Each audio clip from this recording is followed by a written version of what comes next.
All right, here we are, lawyertalkpodcast.com, off the record, on the air. They don't teach you that in law school style. What does that mean? Well, that means that we're here with two law students, and I am going to help them understand all the stuff they don't teach you in law school. Now, law school is a good education. I can't fault that, and it gives you a great start point, but that's all it is. Anybody who thinks that you go to law school and you come out ready to rock and roll and practice law, I mean, most people don't even know where the courthouse is or what a municipal court is or what a county court is or what a Supreme Court is or what a court, like you don't even understand that. And most of the time they don't teach you that stuff in law school. You got to pick that up on your own, either working like Troy, you're working for me as a law clerk, or Bella, you got a job yet? I do not. We'll talk. Looking. All right, we'll talk.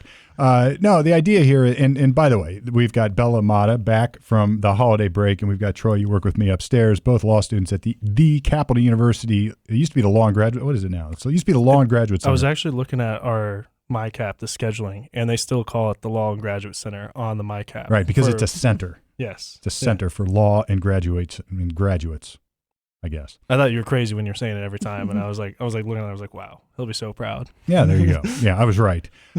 So anyway, the idea is, look, I don't prepare for this stuff. We kick around a couple topics before we sit down, and then I just leave it to you guys.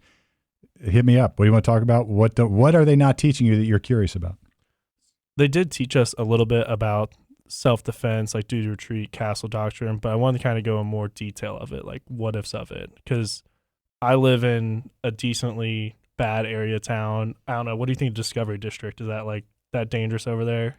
I don't know. I don't leave my apartment much, to be quite honest. It sounds pretty safe. Well, I mean, then that's probably appropriate for the topic, because you asked about the castle doctrine, and if you don't leave your apartment much, you might end up in a situation where you've got to defend your castle. In this situation, I think I just get really paranoid because I'm a girl that lives alone, so I get like extra cautious.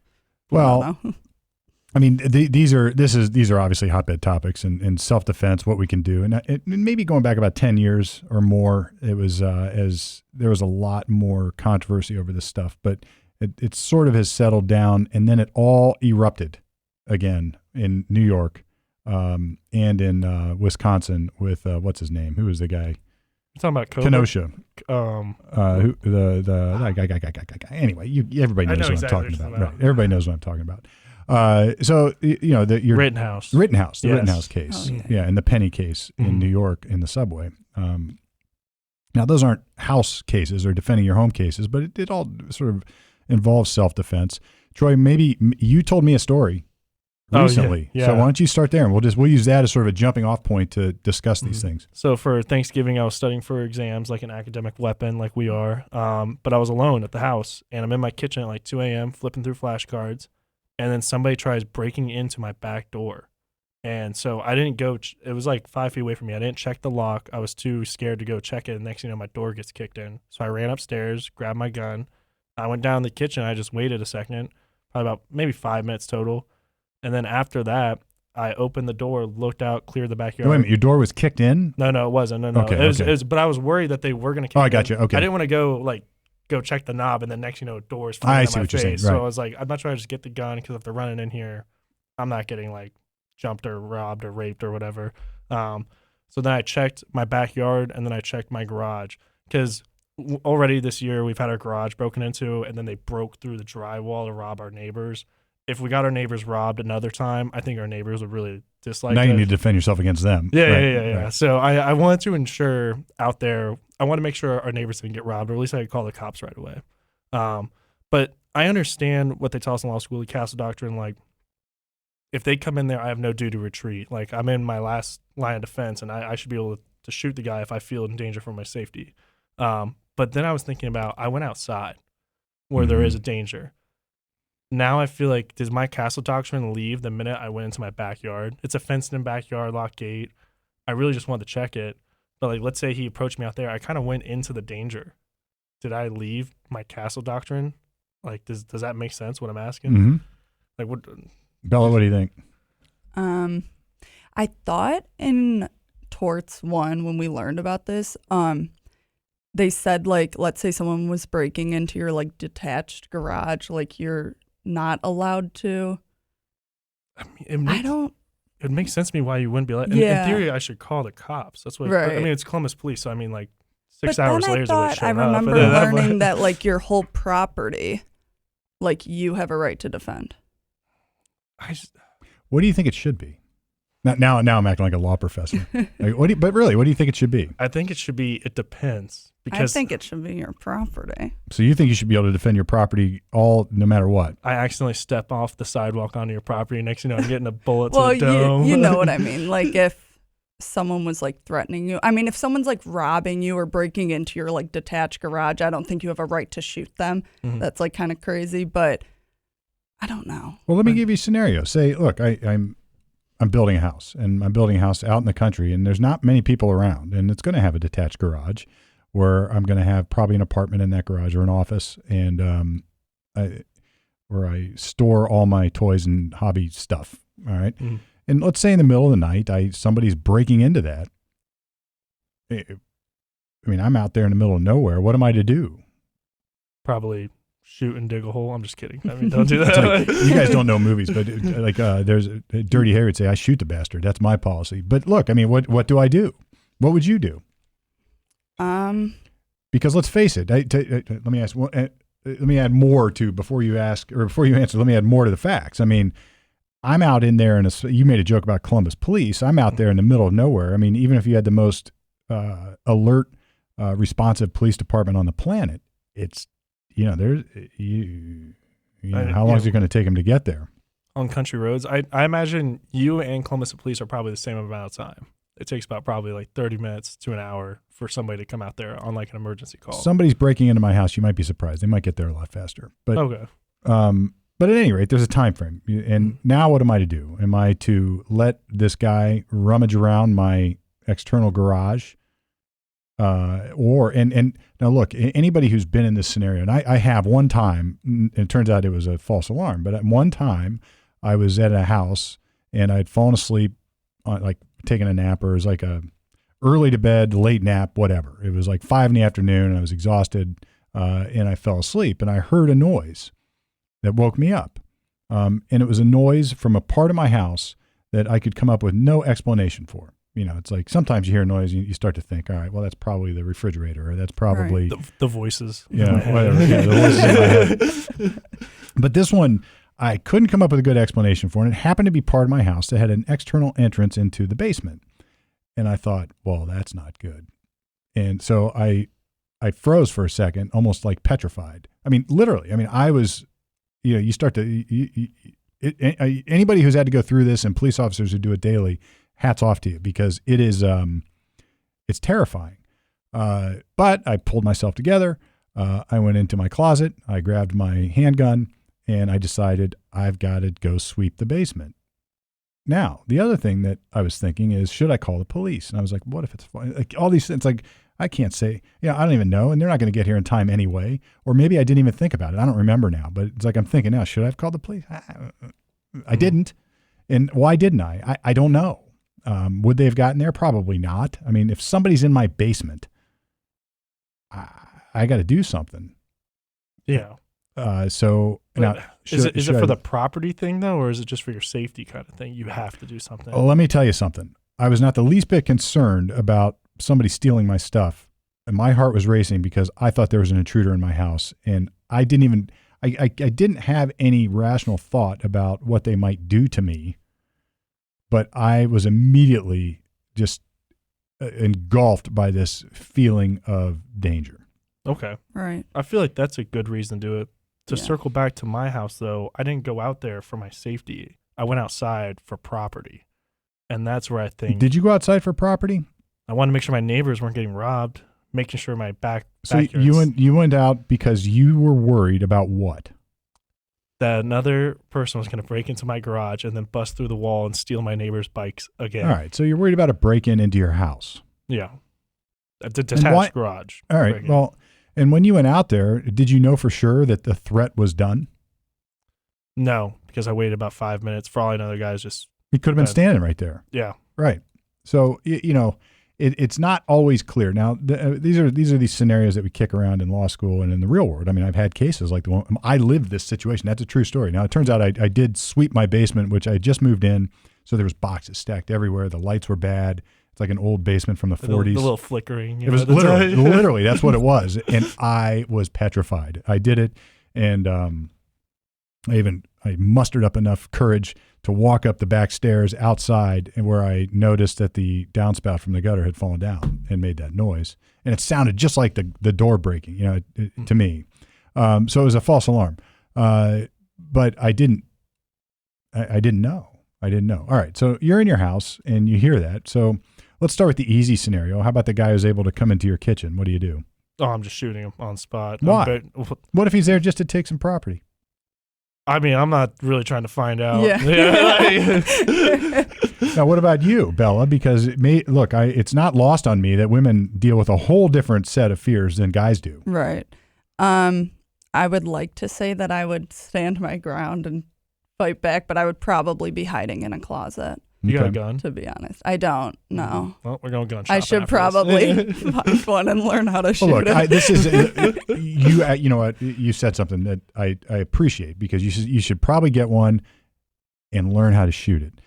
The danger, a lot of the problems that arise here, people don't know what the hell they're doing with a gun. Yeah. And if you think that you bought a semi-automatic firearm at Vance's here in Columbus and you're going to be just fine with it, try monkeying with a safety when your heart's racing 200 beats a minute because you think somebody's in your house. Yeah. You ain't going to do it. That's what makes me nervous. I feel like there's a lot of, different rules that go with like having a gun. Isn't if like the intruder's running away and you shoot him in the back, wouldn't you be in trouble? Well, this is like this case happened, I think, in Texas. I'm pretty sure. So like, 6 shots in the back as they were running from your house. All right. Well, why would that be different than the guy in Troy's kitchen? I think we're going to say something. I just always hear that example and people always ask me that. And I'm right, I think it depends, because I know we learned in criminal that if somebody shoots one shot, it's like premeditated. But if they dump the mag, it's not premeditated. It's like a spur of the moment kind of thing. So in my head, what if the first 2 shots were in his chest, and then as they're turning around, you dump the last 6? Look, if somebody is coming at me and 1 shot would do it, but I empty my 12-round magazine into him, I probably not even going to know I did it. And if you've talked to people afterwards, I've had clients afterwards, they're like, look, I don't even know how many shots I pulled. You don't know. I think there's a really good audio from the Breonna Taylor cops during their interviews. And the one Breonna Taylor case, yeah. Yeah. The cop was literally like, the shooting started, I closed my eyes and I opened them. Next, my magazine was empty. Yep. It's just like spur of the moment. Even trained police officers, right? Yeah. So this nonsense that you think you're going to be the guy that's able to shoot your intruder in the leg. Yeah. Yeah. Right. All right. So let's talk about what the law is. What they don't teach you in law school is, here's what they might teach you in law school, is that self-defense has some components to it. First, you have to generally, and these are in no particular order, but first you generally have to use as much force as is necessary to repel the attack. So you can't, this is like the old fashioned, you can't bring a gun to a fist fight. So if I'm in a fist fight and it's just literally just a fist fight, and I go to my car and I come back and I shoot the guy because I'm pissed. Well, I brought a gun to a fist fight. That's probably too much force. I've used excessive force. That's not going to be a reasonable use of force. Now, I use the word reasonable because the other thing you're going to hear a lot today as we talk about this and in the real world is that the jury instruction actually says something like this: the law does not measure nicely the degree of force necessary to repel an attack. It all depends on, the jury has to put themselves in the defendant's shoes and perceive what the defendant is perceiving, hear what the defendant is hearing, and feel what the defendant's feeling. So Rittenhouse, for instance, is on his back, a guy's grabbing at his gun, and you can break that down and play set armchair quarterback 2 years later. But when you're there and some guy's grabbing at your gun, and what do you think is going to happen? Like, you don't have time to think about this. Yeah. Whether or not you like them, New York Times did like a really good video on it, and it was showing that, dude ran for 3 blocks. While his back is turned to him, he hears gunshots. Mm-hmm. And, if I'm running 3 blocks chased by a mob and I hear gunshots maybe at me, I don't know, my back's to him, but they're shooting. Mm-hmm. Right. You get me on my back, I'm going to shoot back. Right. So the first element is you can't use more force than that's necessary, but there's some play in the joints on that. They're baked into the equation is this notion that the law should recognize that it's not always perfect. Mm-hmm. The second is you can't violate a duty to retreat. All right. So you can't, if you have a duty to retreat, you have to retreat. Now, this is why it's there, and we're going to get to the castle doctrine, which is an exception to the duty to retreat. The other exception to the duty to retreat, generally speaking, across the country, is this stand your ground notion, which eliminates the duty to retreat. But in the old days, you have to retreat if you can. But that doesn't mean you always have to retreat. Even in the old days, you have to be able to retreat safely. I had a client, it was a murder case in Hocking County, and he was at the end of his driveway, and he was backing up and running away or whatever it was. Like, he was trying to retreat but couldn't do it safely because the attacker was coming at him, and you couldn't retreat safely. Or say you're surrounded outside a bar by 3 guys, and you think, well, I'm just going to go home. I don't feel like fighting today. All right, well, go to the west side of Columbus, surrounded by three guys at 1 a.m. at a bar, and everybody's drunk out their ass, and you think they're not going to follow you and beat you like a redheaded stepchild. Of course they're going to do that. So again, there's play in the joints on these, which leaves room for these factual nuances that you guys are bringing up. So you can't violate a duty to retreat, and you have to generally act reasonably. You have to. Self-defense is sort of the third big category. Is it gives us the law affords the jury both subjective insight, meaning they can put themselves in the defendant's shoes, and objective insight. So the question, just like what's the degree of force necessary, the first issue is force required. Mm-hmm. And the jury is told you can put yourself in the defendant's shoes, and then it has to also be objectively reasonable. All right, so that's fancy lawyer words, but let's break it down. So looking at it later as an armchair quarterback, the jury gets to say, look, it's reasonable that this guy felt that he was in danger. It's reasonable that you felt you were in danger when this guy's monkeying with your doorknob in the kitchen at 2 a.m. It's not normal activity. It's like you didn't invite any friends over, right? No, so no. You knew what this was. It's very reasonable that you thought this was somebody trying to break in. Mm-hmm. All right. So that's the first component of this section of it. The second is you had to actually think that. So let's say it could be reasonable that anybody in your shoes would think the same thing. Somebody's breaking in. But you happen to know that you called your girlfriend. You knew she was coming over and she always had trouble with her keys. So you didn't subjectively actually think that it was somebody. You thought, well, it's probably my girlfriend coming over or my buddy getting home because he's drunk and he's always monkeying with his keys and he can't get in. So you subjectively didn't think it, even though it would have been reasonable for you to think it. You had some additional knowledge where you actually didn't think it. The opposite's also true. If somebody might or should have known, but you didn't subjectively know, well, then you get the benefit of that. So that's sort of the big picture self-defense. Now let's break down a little bit the castle doctrine. So before you get into castle doctrine, I know some states have this duty to retreat. What about this? I don't know if Ohio has one. Stand your ground. Okay. Is stand your ground something Ohio has? I don't know for sure. And now we do. It used to be, and this was a big deal in the I forget the name of the case. And I'm drawing a blank today on all sorts. The Florida case. Yeah. Skittles in his hoodie, right? Yeah, the kid in the hoodie and the neighborhood watchdog. Trayvon, no. Yeah, it was Trayvon Martin? Yeah. Yeah. There's a stand your ground law in effect.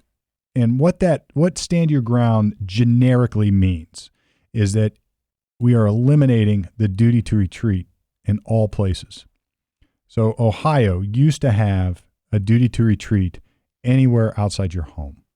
And the duty to retreat goes away in your home, which is really another way of saying the castle doctrine we'll get to. But anywhere else, you would have had a duty to retreat. And if you violate your duty to retreat, you're not allowed to use self-defense, or at least not deadly force. So if it's the scenario where I could just run away from a fight, well, I violated my duty to retreat. But I only have a duty to retreat if I can do it safely, like we talked about. Now, in stand your ground, we no longer have to go through that analysis. We no longer have to kick around whether the guy violated his duty to retreat in theory. Now, we'll talk about the practical expectations or application of this. So, let's say in our scenario out on the west side, our client's surrounded by menacing looking dudes with tire irons, and my guy pulls out a gun and shoots him. All 3 of them. Naturally, that's what you would do. That's what you would do. So we would have to say that he, one, thought he was in danger of death or great bodily harm, subjectively thought that. Two, and maybe a 1B, he objectively thought that, meaning we looking at it would say, yeah, it makes sense. I can see why, surrounded by these big menacing looking dudes at 3 a.m. outside a bar holding tire irons. While they're not guns, you get whacked with one of those, you're going to get screwed up pretty bad, pretty fast. So I can subjectively think that. And in the old days, we would have to say he only used the amount necessary to, or not in the old days, you'd also have to say he only used the amount of force necessary to repel the attack. It was deadly force necessary. Again, you can put yourself in his shoes. Was it reasonable to think that the amount of force he used, even though the law doesn't measure it nicely, was necessary? And then the third thing used to be, could he have run away safely? Could he have retreated? Now we don't have to go to number 3. Now we have a law in Ohio that says we are allowed to stand our ground. We don't have to retreat in order to use deadly force in Ohio anymore.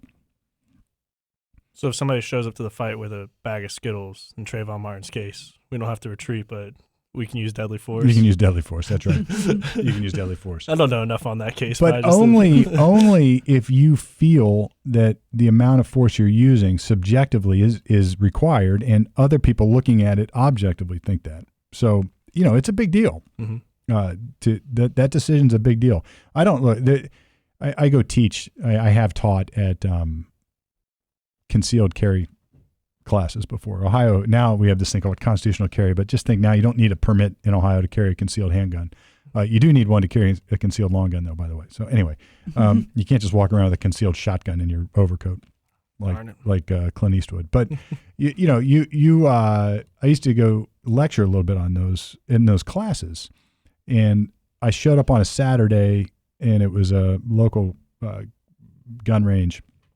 It was this big conference room, and it was my turn. So I stood up, and I like to make things fun.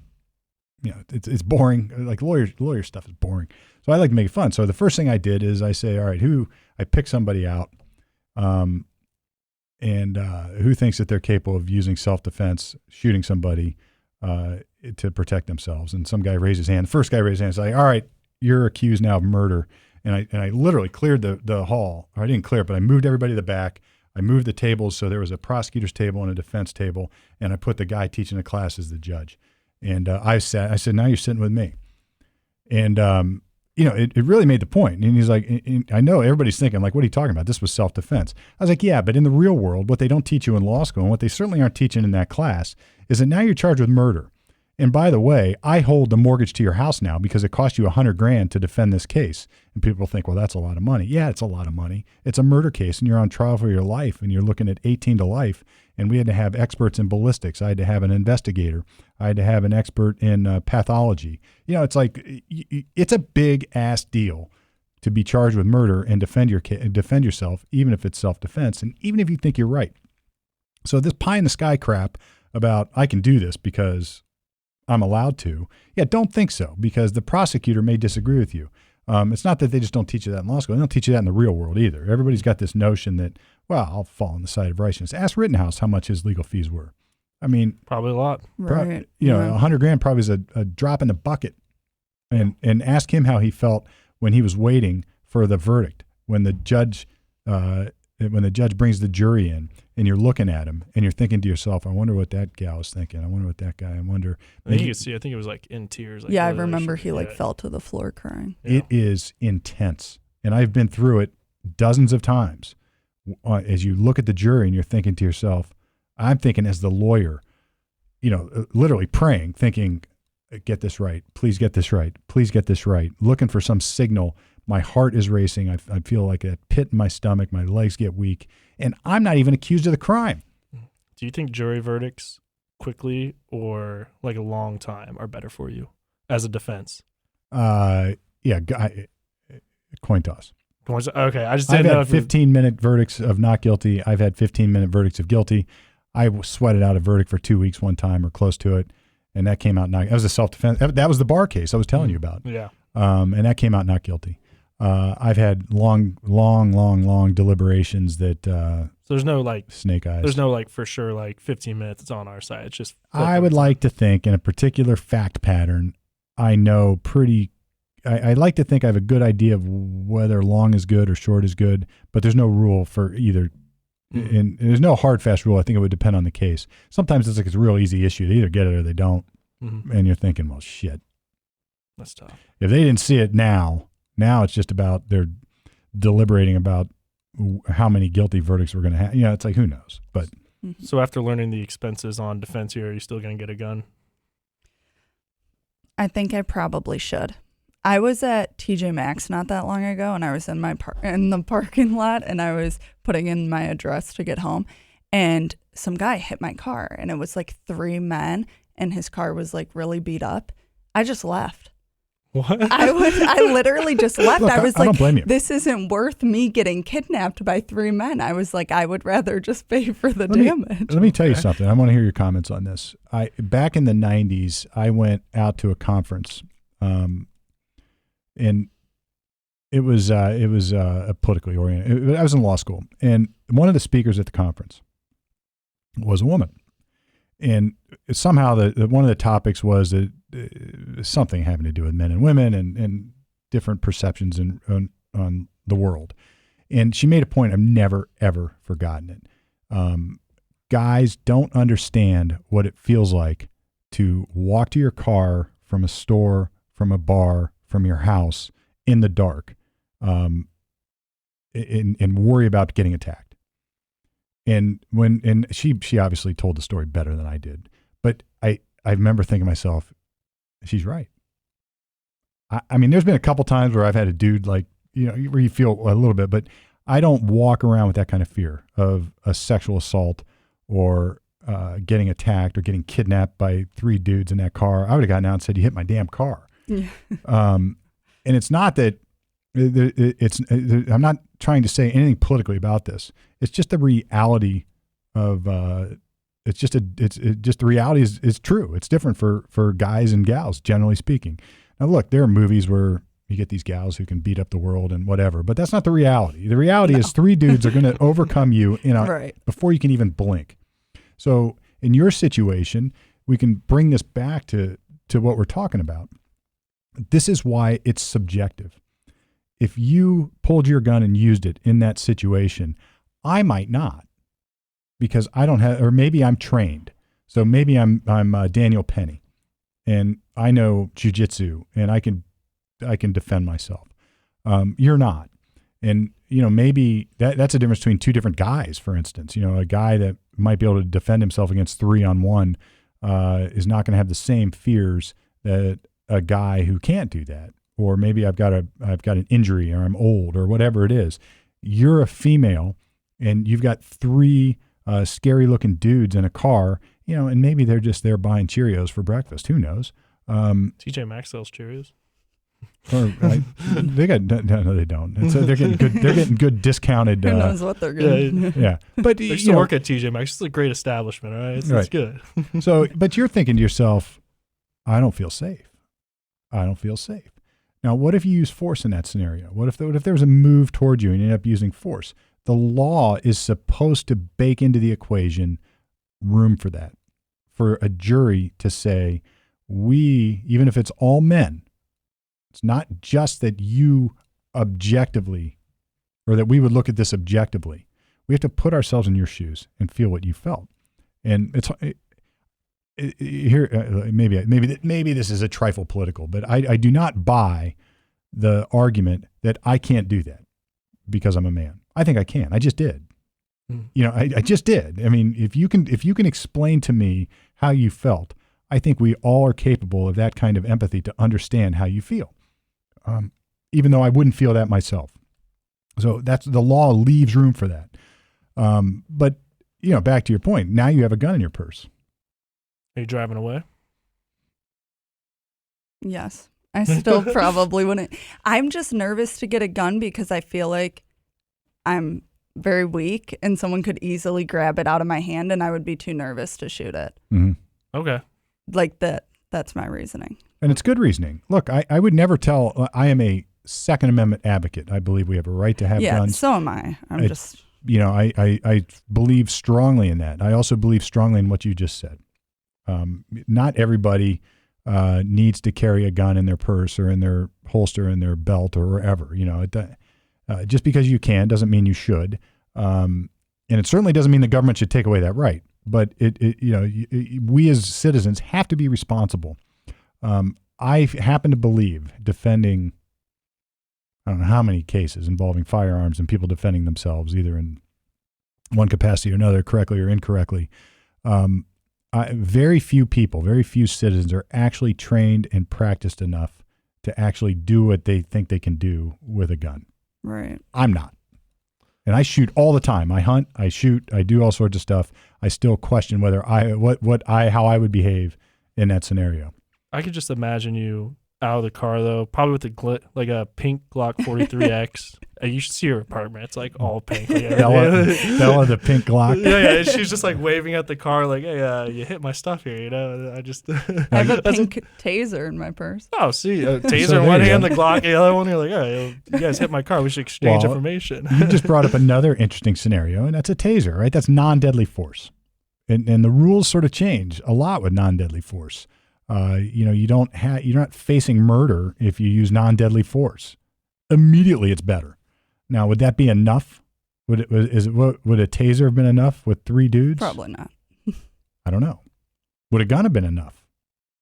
I don't know. You kill one of them or shoot one of them. Maybe the other 2 run away, or maybe they attack you. Now you got to shoot the other 2. I mean, this isn't movie land, right? It's like you can't just take on 3 assailants with a gun and expect to perform. I know a lot of people are unaware of this because I would see on social media is they think you shoot somebody once, no matter where, and they're like going down. It's like the video games or something. Where like, or you can aim for their legs. I mean, it's complete. Yeah, it's complete BS. But 3 people, like a magazine, like you have a concealed carry. Concealed carries don't normally have a lot. Like you're talking about 8 rounds. 8 rounds against 3 people, 9 mil. Even if they're hollow points, it's like this is actually really not enough to stop. These guys could easily be adrenaline. If you up. miss, it's not enough.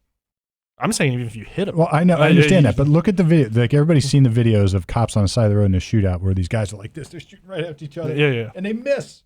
Both sides miss, and I'm laughing because it's like life imitates. It's funny, but it's funny not because it's funny. It's like people. It's funny because it defies people's understanding of what it's like. You have trained police officers missing at point blank range. Happens all the time. Mm-hmm. So if you think, and like you said, all right, it's a 9. I'd like to think that if I shot somebody at all, say with a 22 or even a small caliber, it's going to do some damage. It's going to slow them down. Now, is it going to kill them? It depends on where you hit them, I guess. But so the real world is different. So back to my scenario, this guy's sitting at a counsel table facing a murder charge. And he's harping on this, but Castle Doctrine. Yeah, but stand your ground. I'm like, yeah, but the prosecutor doesn't agree. Mm-hmm. So that's what they're not teaching you. The first, you got the police that show up and they investigate the case, whatever happened. You shot the guy in your backyard, now they're investigating. And then after their investigation, which is almost always not enough for the defense, I'm not casting aspersions, but it's not, they're not there to help you most of the time, maybe in Texas. Now they go to the prosecutor, and the prosecutor has to decide: am I going to charge Troy or Bella with murder? Am I going to ruin their lives? And the prosecutors may not understand that they're ruining your life, even if you win. But you putting somebody through a murder trial, I can tell you this: you're not finishing law school, so you're withdrawing from law school. Whatever money that you have is going to the lawyers. Maybe you've got family that can help, or you get a GoFundMe or something. I don't know. Now you're on trial for your life, and you had to kill somebody. And I think this is another important component of this. You actually had to kill somebody.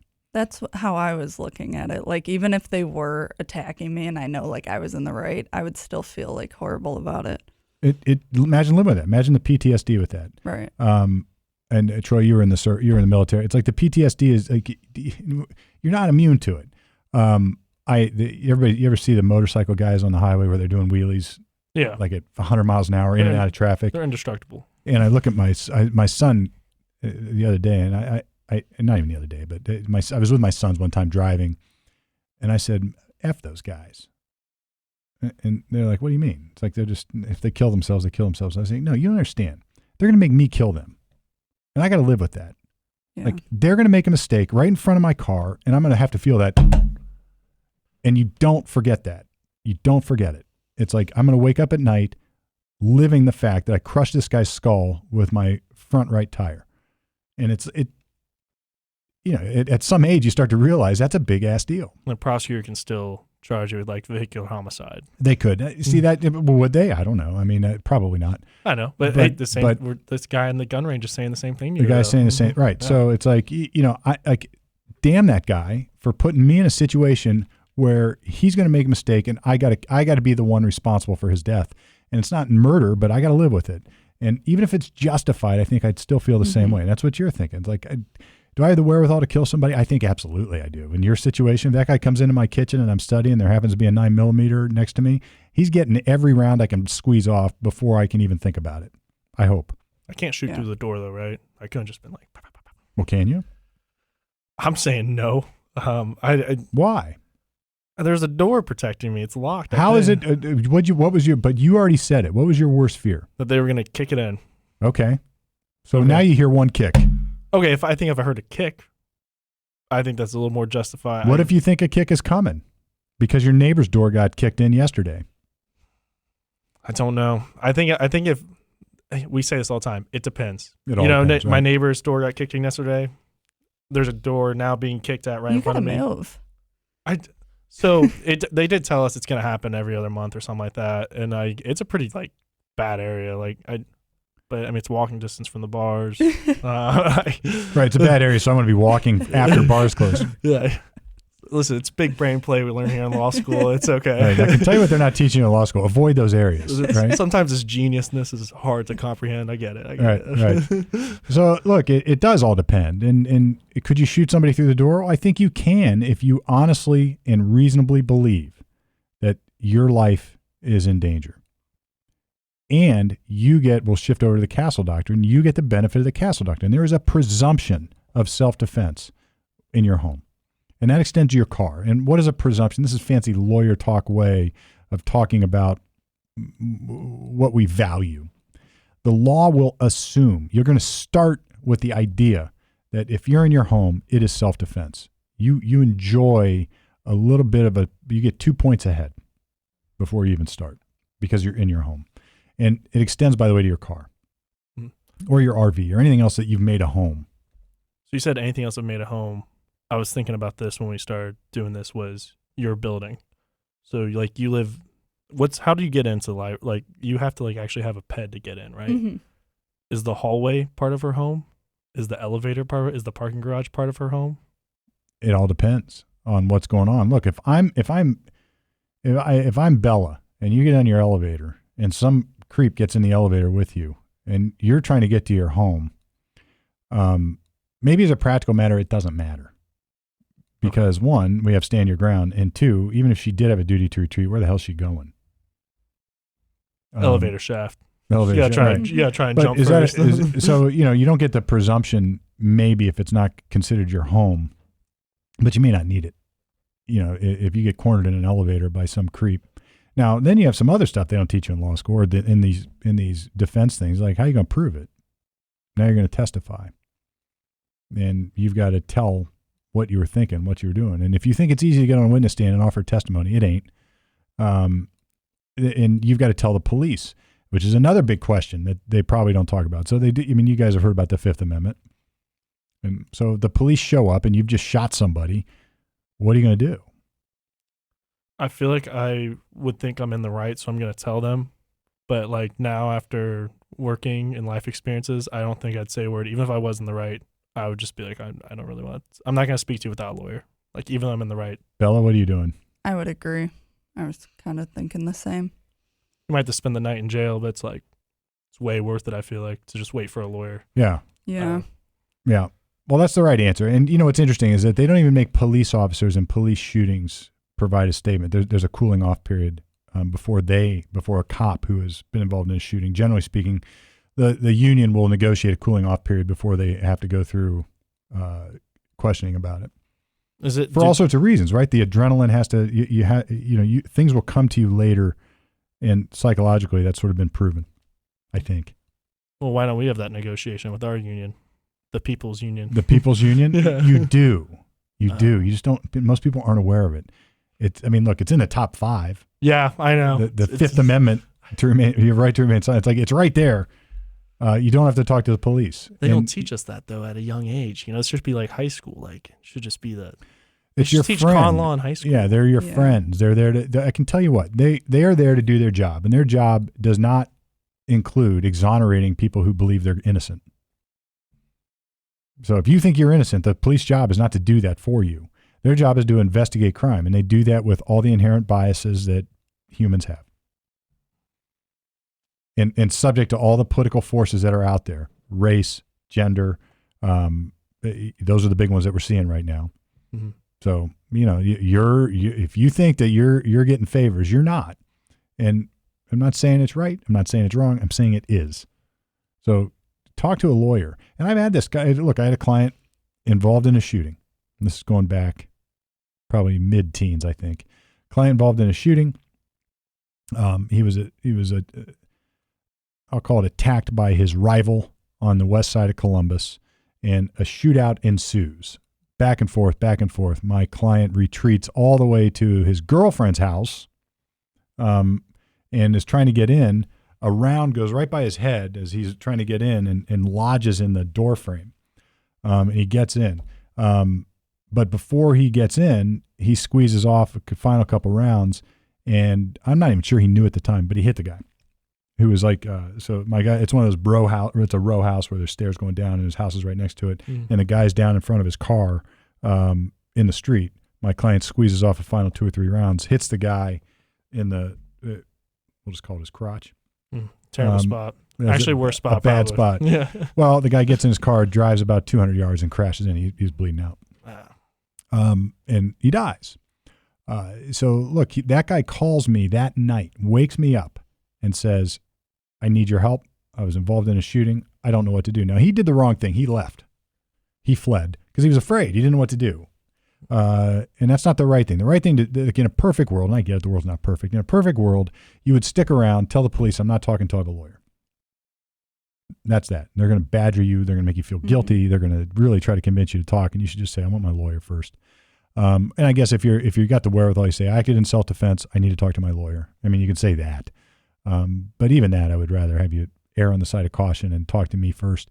And, what we did with that dude is he regrouped. We talked about it. The next day I had my investigator at the scene. I worked it up. I figured out what I thought happened. And then I brought him in and I called the prosecutor, and I've only done this once. And I called the prosecutor and I said, look, I'm bringing my guy in to make a statement. I want you there. And, she showed up. I wouldn't have if I were in her shoes, but she showed up, and, she's just nicer than you. My guy made a statement, and they charged him with murder. Nice. They charged him with murder. And we won the trial. It was a not guilty, but he had to go through all the stuff we're talking about. So, all right, what haven't we covered? So, look, there's another big topic that Ohio was different, and I don't know if they taught you anything about who proves what when it comes to self-defense. Anything? Oh, this is like kind of new too. It's at least in Ohio, right? I want to say it switched. I did research on this for one of our clients. Yeah, but I taught you that. I want to know what they taught you in law school. I don't know. I don't remember. Listen, Barnhart did a great job. I promise. He had a lot to go through in one semester. So criminal. I just law covered it in 1 hour. I know, but I mean, he's trying to teach us all of criminal defense in one semester. I give him the benefit of the doubt. All right. But I want to say he said, I don't think he ever taught us who the burden was on the proof. All right, so here's how you break it down logically. Murder in common law, you guys remember the definition? Just taking the life of another with intent. Taking one human life by another without mitigation, justification, or excuse. You remember that? Yeah. It was on the tip of my tongue. I just couldn't think of it. That's the old common law definition of murder. And the excuse or the justification here would be self-defense. So I've killed somebody, I've committed murder, but now it's self-defense. So therefore, by definition, we go back to default. It's not murder. Who proves it? I think now the burden is on the state to prove that it was not self-defense, but it used to be on the defendant that had to prove it was self-defense. Right. Almost all states now, the burden is on the prosecutor to disprove self-defense beyond a reasonable doubt. Ohio, I think might have been the last. It was like really recent. I want to say it was like 2008, 2010 or something like that. Oh no, it was after that. It was Really? like there are two big changes in Ohio's law occurred back in the late teens. I could look up exactly when. I think it was maybe right before COVID or even at the beginning of COVID. The first was stand your ground. Ohio added a stand your ground provision to the statutory scheme. It's actually written down in Ohio law now that you can stand your ground.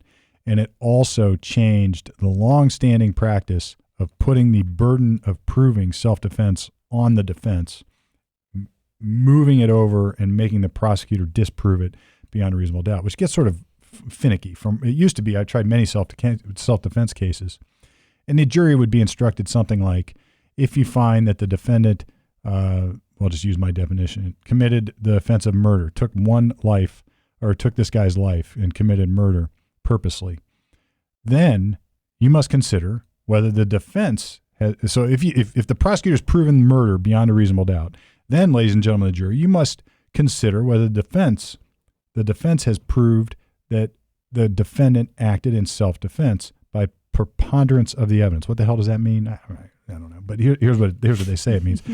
Beyond a reasonable doubt means evidence that you would rely upon in your most important of affairs. It's really, really almost like if you're going to watch the Ohio State game, watch them beat Texas, and Texas gets down to the 1 yard line, but they don't score. It's like, all right, that might be proof beyond a reasonable doubt, even though they didn't score. Mm-hmm. Proof, preponderance of the evidence would be you get to the 51 yard line. That's enough. So that's and I used to stand in front of juries and say, look, here's their burden of proof. If I got this scale, imagine I'm a scale.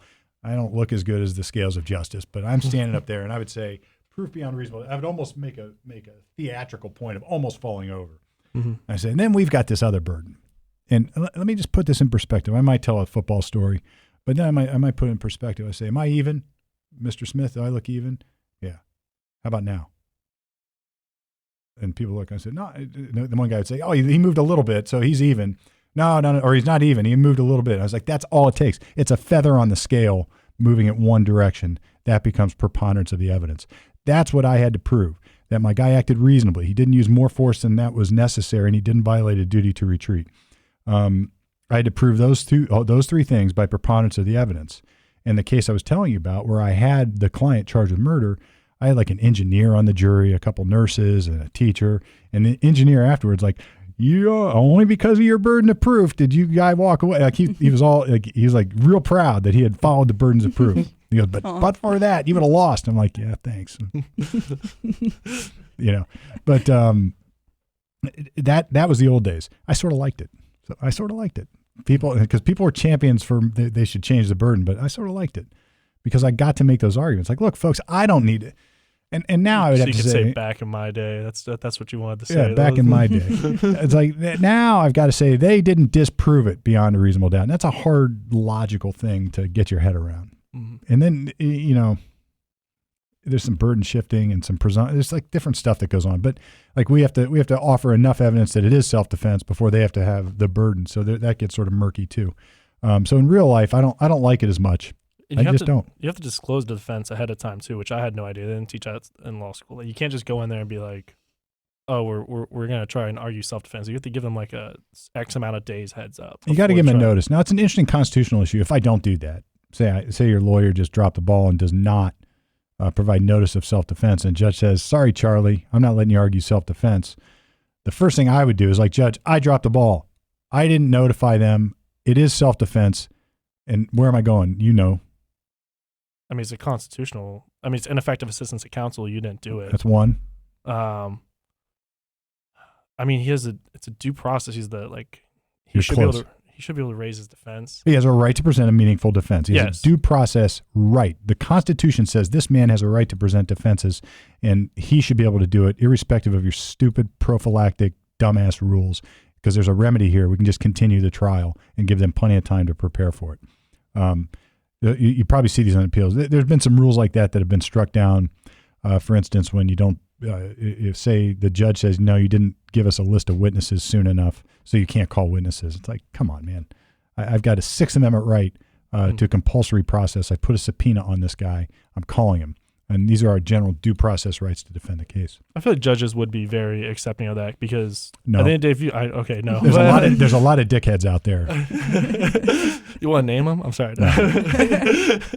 But in my head, though, if I would love to read that transcript because I would look at you and be like, this is like the most layup appeal ever. This guy raised all the arguments. You would think, right? Yeah, you would think. Right. Like, oh my gosh, you raised all the arguments. Dude was denied all this. It's layup. It's like, he's going to get a new trial. Now, as a lawyer, you got to check your ego. We're not perfect, and I've not ever made that kind of blunder. But it could happen. Easily it could happen because a lot of these are local rules where there's like you don't read the rules of some small county and you're supposed to do it. But yeah, that could happen. And I would say, Judge, here's the deal. I was supposed to disclose this. I didn't do it. So we got a couple problems. One, I'm going to put on the record right now, I was ineffective. This violates my client's right to effective assistance of counsel under the Sixth Amendment. And you know the case? Strickland v. Washington. He's got it. Did you know that? I did not Right. know. When you read it every single day for like the past like 9 months, it sticks. So there under for you. Strickland, my performance was deficient, and it's very prejudicial to my client because now, if you're going to follow this rule, he can't present the only defense that we have. Mm-hmm. All right. So now I'm ineffective, and if you're going to make me go forward with this trial without self-defense, it's inevitable that he loses. And secondly, Judge. So hold on. You think he's inevitably going to lose? Do you plead no contest just for raising the issue on appeal? Maybe. So I've got no choice but to plead no contest, and I'm going to appeal it. Or you go through the trial and see. Maybe. And then the second thing, Judge, by doing this, you're depriving my client of his right to present a defense under the Fifth, Sixth, and 14th Amendments to the United States Constitution. And there's a couple cases that you probably don't remember. One is In re Winship. There's a few. But anyway, you raise those constitutional issues. And that's sort of a tangent. But again, they're not really teaching you the practicalities of that in law school. So check your ego at the door. We're here to defend this guy. If you screw up, you can almost you don't get in trouble for making mistakes in the practice of law.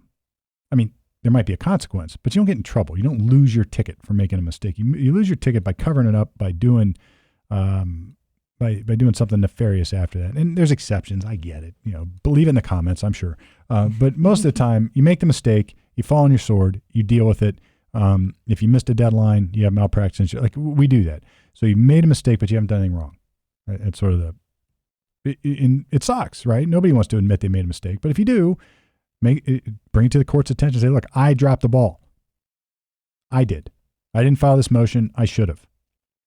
And then if you bring that up in advance, so Troy, you've seen this, and Bella, he's learning, and you're going to learn. If you put it on the record, meaning it's in the transcript, and then when our office gets the case and we're looking at it for an appeal, we've got something to work with. Mm-hmm. We've got something to work with because we can read it. So. Yeah, I think, and remember when Cordray asked in class, it was like, what's the point of these objections? And like I said, it's to establish the record. Yeah. But she said, that's more for proffer. And I was like, nah, that's like, from what I'm reading, the whole reason we're objecting and establishing it is so we can, it's for the appeal record. It's both. Mm-hmm. So you object and you proffer on the record what you're trying to do, unless it's obvious from the record what's going on or the context of what's going on. So, yeah. Well, look, we covered a lot. Any other comments on self-defense or questions? I'm good. No, I think we're good. We covered a lot. You're getting a gun. Bella's getting Gotta get a gun. Bella's getting a gun. So look, there's a lot we can cover with this. So please leave your comments or leave your questions, leave your thoughts in the comments, because I love this stuff. I could talk about it forever. It is near and dear to my heart, not only because I think a lot of it harkens these kind of topics. It's what makes America unique. Like we have the Castle Doctrine. We have these constitutional, inalienable rights to defend ourselves. And like not only that, our founders put it on paper. We have a right to carry guns. We have a right to possess firearms. We have a right to remain silent. We have a right to present a defense if we do get in trouble. Like, don't take this stuff for granted, folks. The European mind can't comprehend that Bella's going to get a gun. They can't comprehend that. Not at all. Not at all. Not at all. And it's like I love this stuff, not just because I defend people charged with crimes for a living, but I truly believe this stuff. So I'm a believer, sort of. I'm a believer. There you go. Can you even name the band? Smash Mouth? No. Don't ask me. Smash Mouth? No. All right, everybody, leave it. I know the band. Okay. Troy's going to have to research it and leave it in the comments. All right, so this is Lawyer Talk. They don't teach you that in law school. self-defense, Castle Doctrine edition. We covered all sorts of other stuff. If you want your questions covered here at this table with this discussion or in our Q&A series or anywhere else, check us out at lawyertalkpodcast.com. We've got a little Q&A. You just type it in. It's like an email. Send me a question. I'll answer it. Leave it in the comments. Troy will monitor it, and we'll answer it. If you've got a legal problem or you need representation, well, guess what? We do that too. Go to palmerlegaldefense.com. Give us a shout. We can set up a consultation there also. So for now, this is Lawyer Talk Off the Record. They don't teach you that in law school edition. Hey, Steve Palmer here from Lawyer Talk. Thanks for listening. Hope you enjoyed it. Check us out, all our social media. Like, share, interact, ask your own questions. We're here for you.